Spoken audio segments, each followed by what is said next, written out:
чи боддоо. Ерөөсө 4 цаг гарan 5 цаг ойшилж байна бид нэр. 12 цаг гэсэн. Энэ зохион байгуулалт гэж ямар ч зохион байгуулалт вэ? Карт уншдаг. Дээр нь мөнгө шилжүүлээд байдаг цагаа үрж шин чинь. Хүний алтан цаг үстэй. Картаар унших гэхээр уншихгүй байгаа юм. Уншихгүй шүү дээ. Пост машин уншихгүй. Тэгээд одоо ингээд эсвэл бэлэн мөнгөөр эсвэл мөнгөө шилжүүл. Нэг хүнд одоо хичнээн илүү. Тэр нэг хүндэг дунджаар 2 хоньны мах 2 уут хоньны мах 2 уут өхрийн мах л өгч байгаа юм байна шүү дээ. Тэгээд тэрний яхав нэг 160 70 мянган төгрөгөл болж байгаа юм байна.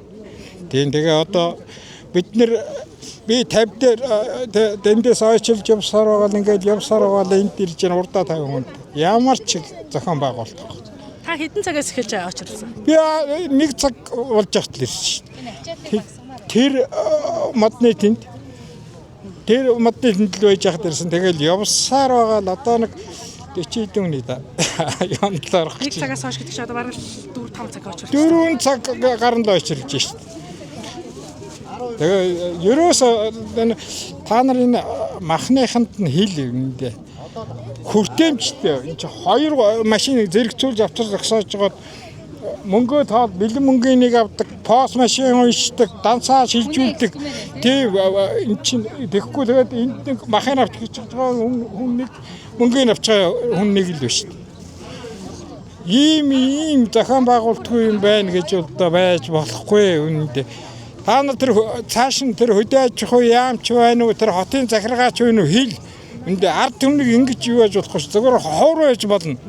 Тэгтээ бол ийм балай юм зохион байгуулчаад одоо тэгээд бид нар одоо ажил хийж махны үнийг хямдрууллаа гэд хийв хаварч явах шаардлага бол энэ байхгүй. Ард түмэн чинь туйлж штэ та нар мэдж байгаа үстэй энэ чинь харал та нар одоо ингээд байхгүй одоо 50 хүнээр тасалсан гэсэн миний хараар тасалсан.